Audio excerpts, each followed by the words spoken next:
Hello friends, I am Varun. आज के इस वीडियो में जिन टॉपिक्स को मैं डिस्कस करने जा रहा हूं वो है solubility and concentration of solution. तो सॉल्युबिलिटी क्या होता है?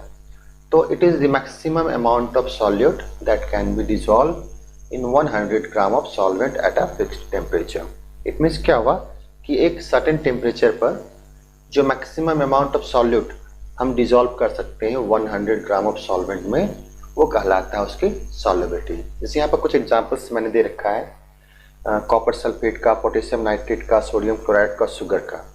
तो कॉपर सल्फेट की सॉल्युबिलिटी जो है वाटर में 21 ग्राम है।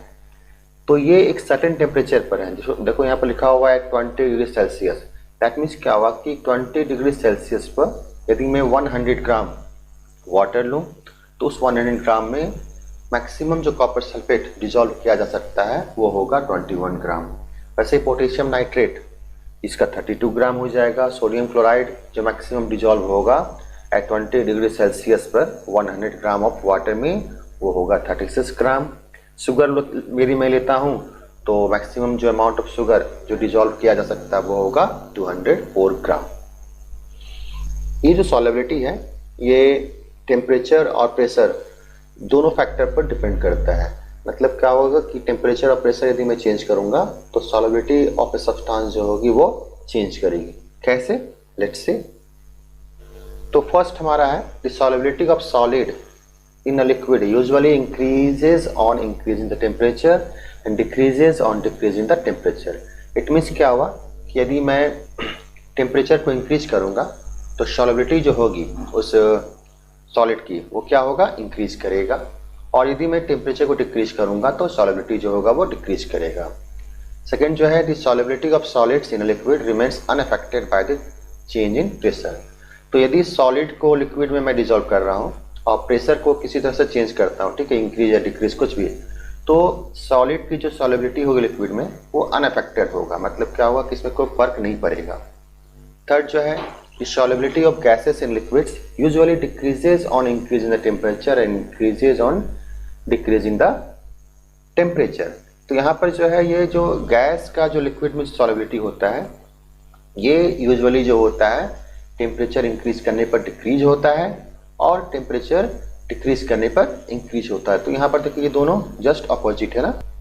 तो यदि मैं इसे सॉलिड से कंपेयर करता हूँ तो सॉलिड में क्या होता है कि इंक्रीज करने पर, टेम्परेचर इंक्रीज करने पर उसकी सॉल्युबिलिटी बढ़ती है और डिक्रीज करने पर डिक्रीज होती है। लेकिन गैस के केस में क्या होता है कि यदि गैस को किसी लिक्विड में डिसॉल्व किया जा रहा है तो टेम्परेचर को इंक्रीज करने पर उसकी सॉल्युबिलिटी जो होती है वो डिक्रीज करती है और यदि टेम्परेचर को डिक्रीज करते हैं तो उसकी सॉल्युबिलिटी जो होती है वो इंक्रीज करती है। फोर्थ जो है the solubility of gases in liquids increases on increasing the pressure and decreases on decreasing the pressure. अब यदि किसी गैस को लिक्विड में हम डिसॉल्व करते हैं तो उसकी जो सॉल्युबिलिटी होती है प्रेशर को इंक्रीज करने पर इंक्रीज करेगी और प्रेशर को डिक्रीज करने पर डिक्रीज करेगी।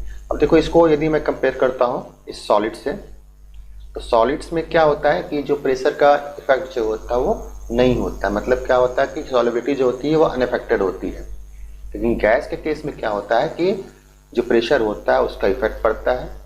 कैसा पड़ता है? डायरेक्टली प्रोपोर्शनल होता है। मतलब क्या होता है, प्रेशर इंक्रीज करते हैं तो वो सॉल्युबिलिटी इंक्रीज करता है और प्रेशर डिक्रीज करते हैं तो सॉल्युबिलिटी डिक्रीज करता है। ओके, अब यहाँ पर दो टर्म्स आते हैं, unsaturated solution and saturated solution. तो जो मैक्सिमम अमाउंट ऑफ सॉल्यूट जो हम 100 ग्राम ऑफ वाटर में डिसॉल्व करते हैं तो क्या होता है कि वो जो सॉल्यूशन बनता है जिसमें हमने मैक्सिमम अमाउंट ऑफ सॉल्यूट को डिसॉल्व कर रखा है, जैसे कि मान लो कि एक बीकर था हमारा, इस बीकर में हमारा 100 ग्राम वाटर था, ठीक है। तो जैसे कि हमें पता है कि 20 डिग्री सेल्सियस पर जो सोडियम क्लोराइड है उसकी सॉल्युबिलिटी 36 ग्राम है।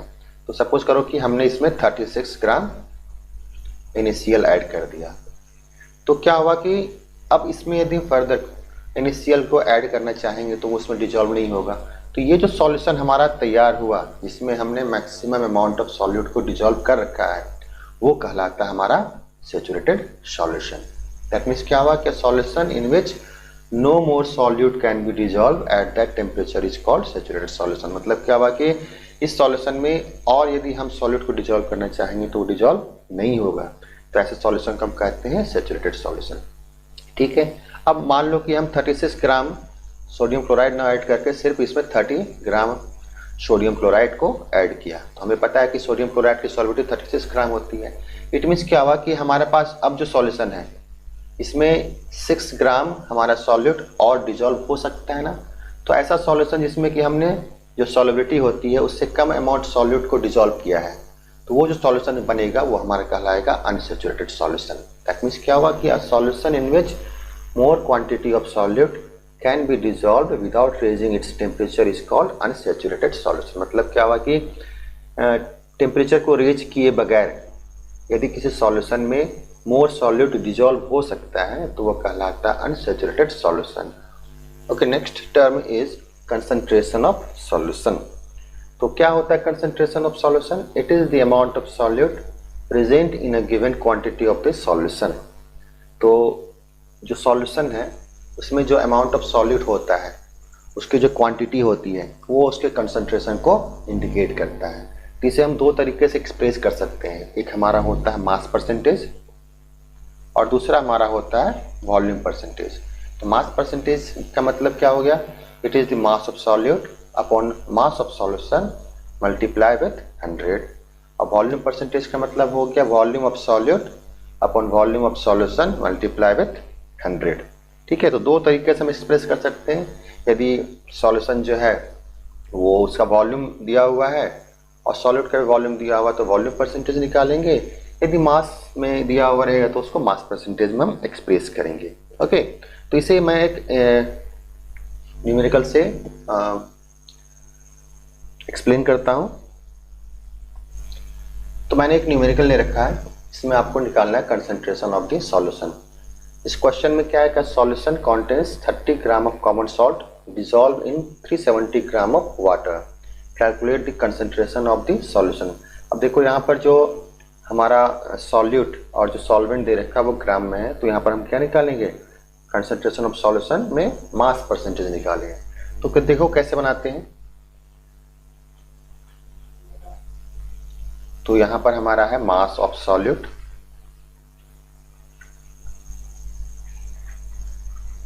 सॉल्यूट का मतलब है हमारा यहाँ पर है कॉमन सॉल्ट विच इज 30 ग्राम, और ये जो 370 ग्राम ऑफ वाटर ये क्या हमारा सॉल्वेंट है। तो मास ऑफ सॉल्वेंट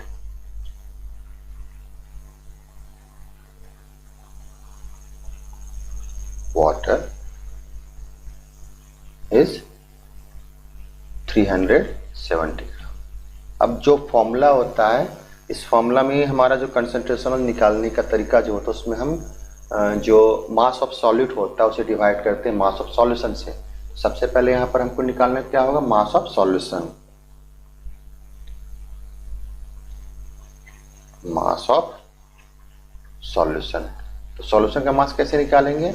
सॉल्यूट का मास और सॉल्वेंट के मास को हम ऐड कर देंगे, तो ये हमारा हो जाएगा 30 ग्राम प्लस 370 ग्राम, जो कि हो जाता है 400 ग्राम। ठीक है, अब निकालना है concentration of solution.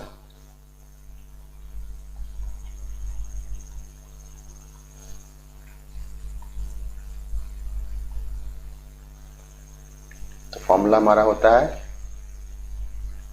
Mass of solute